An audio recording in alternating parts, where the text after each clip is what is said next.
Maintenant, on peut passer aux mesures en matière d'impôts locaux. Alors, les mesures en matière d'impôts locaux ont fait partie des effets d'annonce par le gouvernement lors de la présentation du projet de loi de finances pour 2021. Donc, il y a plusieurs mesures qui ont été adoptées, notamment la première qui est l'exonération de CET pendant 3 ans en cas de création ou d'extension d'établissement. Alors, pareil, au titre de cette mesure, on a fait une vidéo spéciale explicative à ce sujet. Donc, on ne va pas rentrer dans les détails, mais il faut savoir que ça instaure une possibilité d'être exonéré au titre de la première année et des 3 années suivantes en matière de CFE et CVAE et que le bénéfice de l'exonération va se faire sur demande. Donc même si vous en bénéficiez, il faudra faire une demande spécifique à l'administration fiscale pour obtenir cette exonération.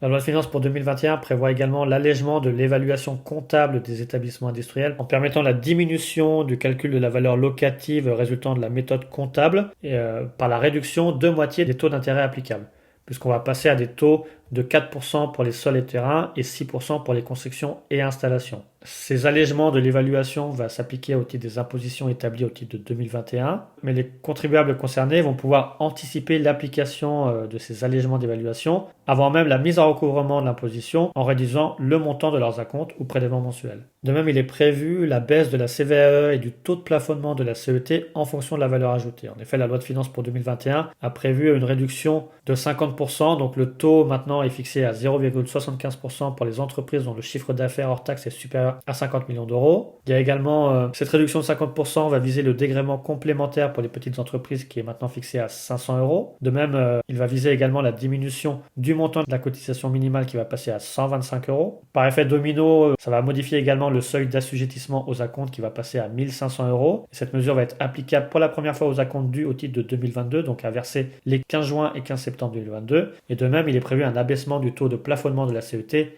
en fonction de la valeur ajoutée qui va passer de 3 à 2%.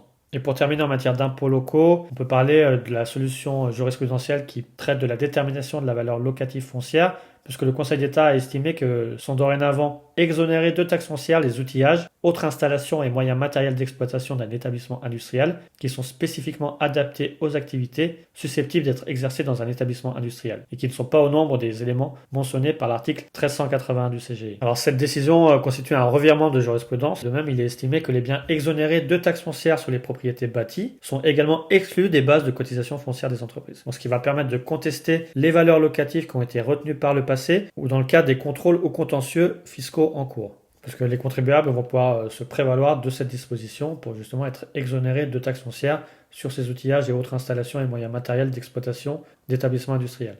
Maintenant, on peut passer aux taxes et droits divers. Alors, une des mesures phares de la loi de finances pour 2021, c'est une énième réforme des taxes sur les véhicules à moteur, puisqu'on a une modification du barème 2021 de la première composante de la TVS sur les véhicules relevant du nouveau dispositif d'immatriculation. Il y a également tout un mécanisme de rationalisation des procédures et des méthodes de taxation des impôts sur l'utilisation des véhicules à moteur.